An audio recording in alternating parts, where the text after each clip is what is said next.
तीन दामाद की सास पार्ट 2।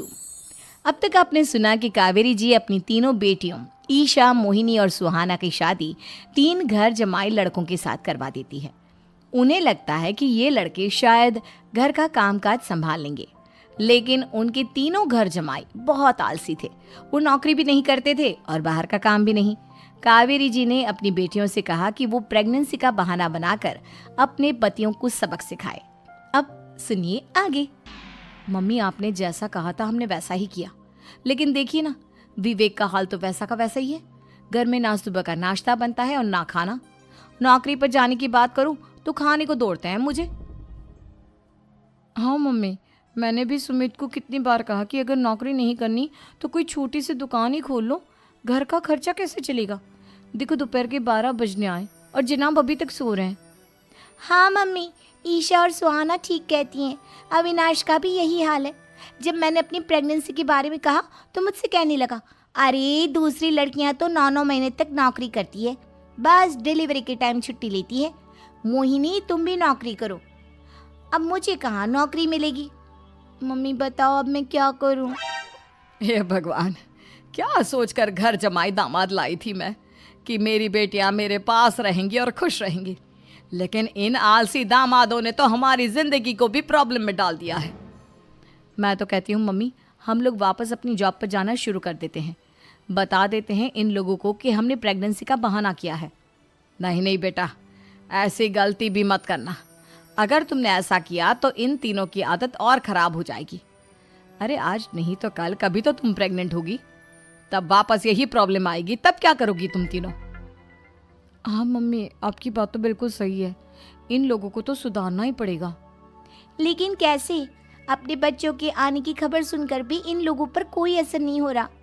पैसे कमाने के लिए घर से बाहर निकलना ही नहीं चाहते ये तीनों। अब मेरे दिमाग में एक प्लान आया है। तुम तीनों चिंता मत करो, उन तीनों को बुलाओ, फिर मैं बात करती हूँ। थोड़ी देर बाद कावेरी जी अपने तीनों दामादों को सामने बुलाकर अपनी बात कहना शुरू करती हैं।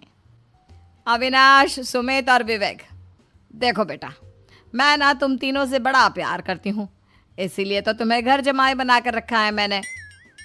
अरे मम्मी जी, सीधे सीधे कहिए ना, क्या बात है? प्यार तो हम भी आपको बहुत करते हैं। अरे मम्मी जी, आपकी इज्जत भी बहुत करते हैं। अरे भाई, आपके जैसी सास और कमाने वाली बीवी सबको मिलती है क्या? हाँ मम्मी, विवेक और सुमित ठीक कह रहे हैं।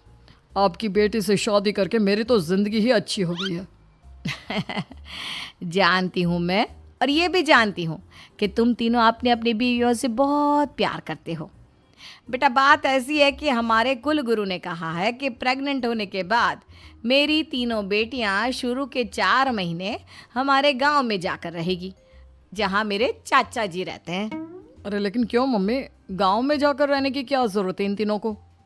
वो क्या है ना बेटा, हमारे परिवार को एक श्राप है। अगर मेरी बेटियों ने यहाँ पर बच्चा पैदा करने की कोशिश की तो उनके बच्चों को कुछ भी हो सकता है। इसलिए अब से लेकर 4 महीने पूरे होने तक इन्हें गांव वाले घर में रहना पड़ेगा। हाँ तो इसमें प्रॉब्लम क्या है मम्मी जी? हम भी वहाँ जाकर रहेंगे, पिकनिक मनाएंगे। अरे भाई बीवी जहाँ, हम भी वहाँ। हाँ यार, आइडिया तो बहुत अच्छा है। शहर की ज़िंदगी में रह रहकर परेशान हो चुके हैं, अब कुछ दिन गांव में बिताएंगे। तुम लोग समझने की कोशिश क्यों नहीं करते? तुम में से कोई भी वहाँ नहीं जा सकता, और मैं यहाँ रहूँगी ना तुम तीनों के साथ। 4 महीने की तो बात है, उसके बाद ये तीनों ही लौट कर आ जाएंगी। ठीक है मम्मी जी, अब हमारे बच्चों का सवाल है तो ये तो करना ही पड़ेगा। कावेरी अपनी तीनों बेटियों को कुछ दिन के लिए घर से बाहर कहीं दूसरे शहर में रहने के लिए भेज देती है। कुछ दिनों के बाद, अरे मम्मी जी, बहुत दिन से पिज्ज़ा नहीं खाया, मंगवाइए ना। क्या बताऊं बेटा, पहले तो बेटियां खर्चा दे देती थी क्योंकि उनकी नौकरी थी, लेकिन अब तो मेरे पास पैसे ही नहीं बचे। थोड़े बहुत पैसे हैं जो बच्चों की डिलीवरी में काम आएंगे। लेकिन मम्मी जी, आपकी बेटियों को वापस आने में तो अभी बहुत वक्त बाकी है। वही सोच सोच कर परेशान हो रही हूँ। सोच रही हूँ कल से दूध भी बंद करवा देती हूँ।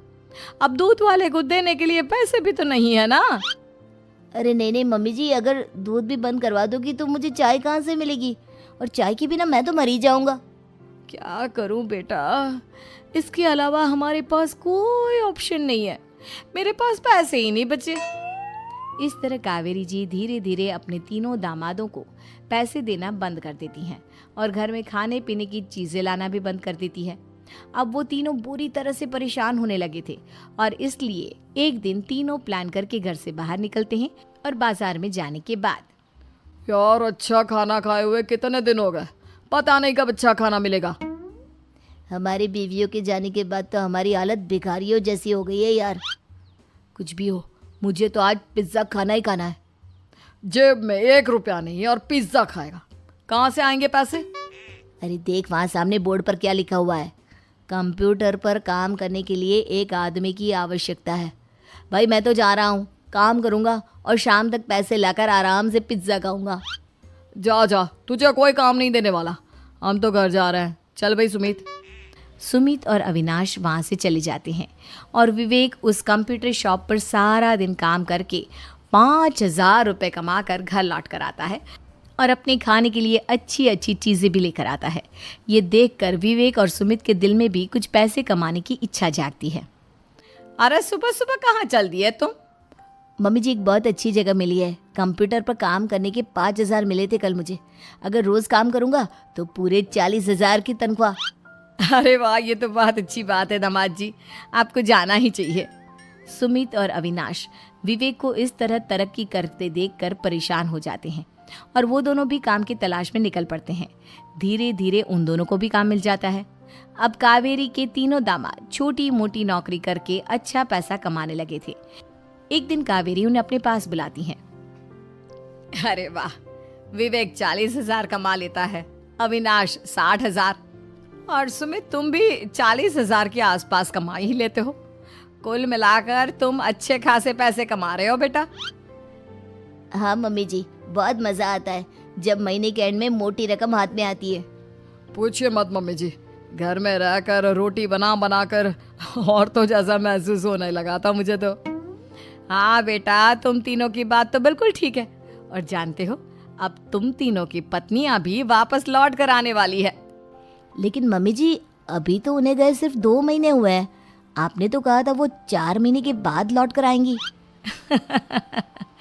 ऐसा कुछ नहीं है बेटा, मैं सिर्फ तुम तीनों को सबक सिखाना चाहती थी कि आदमी घर में बैठकर बीवी की कमाई खाता हुआ अच्छा नहीं लगता। इस दुनिया में हर इंसान को मेहनत करनी चाहिए, काम करना चाहिए, चाहे वो औरत हो या आदमी, ताकि अपने परिवार को संभाल सके। कावेरी की बात सुनकर उन तीनों को अपनी गलती का एहसास होता है और कावेरी उन्हें सच बता देती है कि ईशा, सुहाना और मोहिनी शहर में ही कहीं दूसरी जगह रह रहे थे। शाम के वक्त उन तीनों की पत्नियां लौट कर आ जाती है और कावेरी जी का परिवार एक खुशहाल परिवार की तरह रहने लगता है। 3 बहनों की लालची भाभी। करिश्मा, रेशमा और मनीषा 3 बहनें हैं। उनका एक भाई भी है, मयंक। मयंक अपनी बहनों को बहुत प्यार करता है, लेकिन मयंक की पत्नी सविता इस मामले में मयंक से बिल्कुल ही अलग है। वो अपनी ननदों का जितना बुरा कर सकती है उतना बुरा करती ही रहती है और अपनी ननदों पर हुक्म भी चलाती है। करिश्मा, करिश्मा, तुमने अभी तक नाश्ता नहीं बनाया? तुम्हारे भैया को ऑफिस जाने में देर हो रही है। हाँ भाभी, बस अभी बनाती हूँ। करिश्मा, तुम ये ढीलापन छोड़ दो, कल को पराये घर जाना है। वहाँ अगर तुम इस तरह से काम करोगी तो लोग क्या कहेंगे कि माँ ने और भाभी ने कुछ सिखाया नहीं। और तुम्हारी दोनों बहनें कहाँ हैं? अब रेशमा मार्केट गई है और मनीषा सो रही है। क्या? सुबह के 8 बज रहे हैं और ये महारानी अभी भी सो रही है?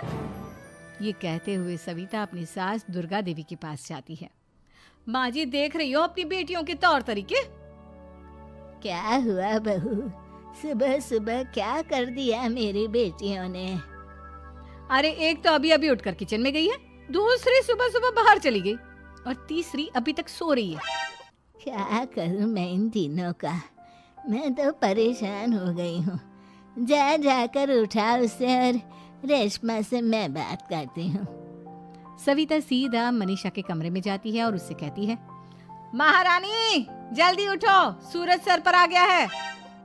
भाभी थोड़ी देर और सोने दो ना, मैं रात को लेट सोई थी, वो क्या ना यूनिट टेस्ट चल रहे हैं। शराफत से उठती है या नहीं, या फिर पानी की भरी बाल्टी डालूं तेरे ऊपर? नहीं नहीं भाभी, मुझे बिस्तर में नहीं लाना, उठती हूँ मैं। मनीषा जल्दी से उठकर बाथरूम में चली जाती है। सभी आराम से बैठकर नाश्ता कर रहे होते कि तभी रेशमा बाजार से हाथ में सामान लिए आ जाती है। रेशमा को देखते ही सविता उस पर बरस पड़ती है। लो, आ गई महारानी। ऐसा भी क्या सामान लाना था जो सुबह आंख मलते ही बाजार की तरफ रवाना हो गई? भाभी, कल आप ही तो चीख रही थी कि घर का सारा सामान मुझे ही लाना पड़ता है, घर में किसी को भी किसी काम से कोई लेना देना नहीं है। अब मैं बाजार जाकर सामान ले आई तो आपको इस बात से भी तकलीफ हो रही है? देख रही हो माँ जी, अपनी बेटी की जुबान कैंची से भी तेज चलती है। और मयंक, आप तो कुछ कहेंगे नहीं अपनी लाडली बहन को? रेशमा, अपनी भाभी से ऐसे बात नहीं करते। चलो माफी मांगो। भैया, मैं क्यों माफी मांगू? आप भाभी से बोलिए ना कि हम पर कम हुक्म चलाया करे। हम इस घर की बेटियां हैं और आपकी पत्नी की ननद है, नौकरानी नहीं। लो, कर लो बात। इनकी भलाई के लिए कुछ भी बोलो तो इन्हें बुरा लग जाता है। इस घर में यही इज्जत है मेरी। देख लो माँ जी, आपकी बेटी किस लहजे में मुझसे बात कर रही है। सविता वहां से चली जाती है। मयंक को बहुत गुस्सा आता है, वो भी वहां से चला जाता है। फिर करिश्मा रेशमा को समझाती है। रेशमा, तुम्हें भाभी से माफी मांग लेनी चाहिए थी ना। लेकिन दीदी, मैंने कुछ किया ही नहीं, तो मैं माफी क्यों मांगू?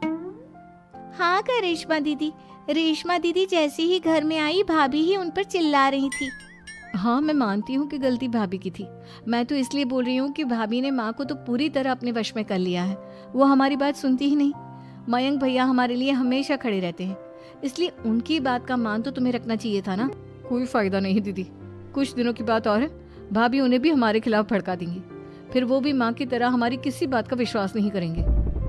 इसी तरह सविता अपनी तीनों ननदों को किसी न किसी बात पर परेशान करती रहती थी। एक दिन मयंक अपनी तीनों बहनों के लिए गिफ्ट लाया। करिश्मा, ये तुम्हारे लिए हार का सेट। रेशमा, तुम्हारे लिए सुंदर सी ड्रेस। और मनीषा, तुम्हें किताबें पसंद है ना, तुम्हारे लिए किताबें लाया हूँ। थैंक यू भैया। थैंक यू भैया। थैंक यू भैया। करिश्मा, तुम्हारा नेकलेस कितना सुंदर है। ये भैया कहाँ से ले आए होंगे? मैंने भैया को 3 दिन पहले फोन पर ये डिजाइन दिखाया था और आज भैया ये ले आए। सविता तो अपनी ननदों के गिफ्ट्स देखकर जल गई और करिश्मा का नेकलेस तो उसे भी बहुत पसंद आया था। अपनी बहनों के लिए कितना अच्छा नेकलेस लेकर आए हैं, मुझे कभी कोई गिफ्ट नहीं दिया। मैं आज ही ये हार चुरा लूंगी। रात में सविता करिश्मा का हार चुरा लेती है और इसी तरह उसे अपनी ननदों की जो भी चीज अच्छी लगती वो उसे मांगती नहीं, बल्कि रात के अंधेरे में चुरा लेती। इसी तरह दिन बीतते गए और सविता ने मयंक के दिल में भी उसकी बहनों के लिए नफरत पैदा कर दी। एक दिन मयंक ने करिश्मा और रेशमा के लिए रिश्ता देखा और ये बात उसने घर में सबको बताई। माँ, करिश्मा और रेशमा के लिए बहुत अच्छा रिश्ता आया है। वो लोग कल इन्हें देखने आ रहे हैं। आप और सविता मिलकर सारी तैयारी कर लेना। ये सुनकर करिश्मा और रेशमा खुश हो जाती हैं, लेकिन सविता सोचती है, अगर इन दोनों बहनों की शादी हो गई तो घर और बाहर का काम कौन करेगा? मनीषा तो एक नंबर की कामचोर है, उससे तो किसी बात की उम्मीद लगाना ही बेकार है। मुझे इस शादी को रोकना होगा। अगले दिन सभी लड़के वालों के स्वागत की तैयारी करने में लगे होते हैं। तभी मयंक अपनी बहनों से आकर कहता है, तैयार हो गई तुम दोनों? देखो, दोनों लड़के बहुत अच्छे हैं, मैं कोई कसर नहीं छोड़ना चाहता, इसलिए तुम उनके सामने अच्छे से बिहेव करना और अपनी भाभी से लड़ने मत लग जाना।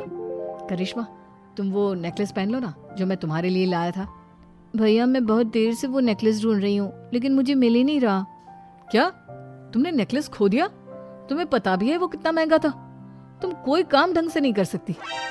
मयंक गुस्से में वहां से चला जाता है। थोड़ी देर बाद लड़के वाले भी आ जाते हैं। वो दोनों बहनों को पसंद कर लेते हैं और रिश्ता पक्का हो जाता है। लेकिन सविता के दिमाग में तो कुछ और ही खिचड़ी पक रही थी। वो पंडित जी के पास करिश्मा की कुंडली लेकर जाती है और उन्हें पैसे देकर करिश्मा की कुंडली बदलवा देती है। जब लड़के वालों के पास करिश्मा की कुंडली जाती है तो वो दुर्गा को फोन करते हैं। बहन जी, हमने करिश्मा की कुंडली अपने पंडित जी को दिखाई थी। आपकी बेटी की कुंडली नहीं बल्कि दोषों का पिटारा है। देखिए, मैं और मेरे पति इन सब बातों में बहुत विश्वास करते हैं, इसलिए हम आपकी बेटी से अपने बेटे की शादी नहीं करा सकते। इस तरह करिश्मा का रिश्ता टूट जाता है और सभी घर वालों को बहुत दुख होता है। अब कविता सोचती है, चलो करिश्मा का तो रिश्ता टूट गया, अब रेशमा का भी रिश्ता तोड़ना है। क्या करूं क्या करूं? अब सविता आवाज बदलकर किसी अननोन नंबर से रेशमा के होने वाले ससुराल में फोन करती है। हेलो, मैं कौन हूँ कौन नहीं ये आपके लिए जानना ज़रूरी नहीं। बस इतना सुन लो कि रेशमा का 2 साल से किसी के साथ अफेयर चल रहा है। बस रेशमा का रिश्ता तोड़वाने के लिए सविता का इतना कहना काफी था। अब रेशमा का भी रिश्ता टूट गया। मयंक और दुर्गा देवी ने रेशमा को खूब खरी खोटी सुनाई और उससे बार बार उस लड़के के बारे में पूछने लगी। आप दोनों मुझे क्यों परेशान कर रहे हो? अरे कोई लड़का होगा मेरी लाइफ में तो मैं बताऊंगी ना। जब कोई है ही नहीं तो कहाँ से लाऊं मैं कोई लड़का? तो तेरे होने वाले ससुराल वालों को फोन किसने किया था? माँ मैं नहीं जानती किसने फोन किया था, मैं सच कह रही हूँ। मैं तो पहले ही कह रही थी इसकी लगाम खींच कर रखो, लेकिन मेरी सुनता ही कौन है। आप चुप रहिए भाभी, ये सब आपका ही किया धरा है। अब तीनों बहनों को विश्वास हो जाता है कि ये सब उनकी भाभी ही कर रही है। तीनों बहनें अपनी भाभी को सबक सिखाने के लिए एक वकील कर लेती है और घर में हिस्सा मांगना। देखो भैया, माँ बाप की जायदाद में जितना बेटों का हक होता है उतना ही बेटियों का, इसलिए इस घर के 4 हिस्से होंगे और हमें अपना हिस्सा चाहिए। मैंने तुम्हारे लिए क्या क्या नहीं किया और तुम इस घर में हिस्सा मांग रही हो? भैया, आप और माँ हम बहनों की कोई बात नहीं सुनते हो और भाभी हमारी शादी नहीं होने देगी क्योंकि उन्हें लगता है कि आप हमारी शादी में ज्यादा पैसा लगाओगे और उन्हें हम जैसी फ्री की नौकरानी कहाँ मिलेगी। तो हम भाभी के साथ तो रह नहीं सकते, हम बहनों को अपना हिस्सा चाहिए। अरे तुम्हें शर्म आनी चाहिए अपने भाभी पर ऐसा इल्जाम लगाते हुए।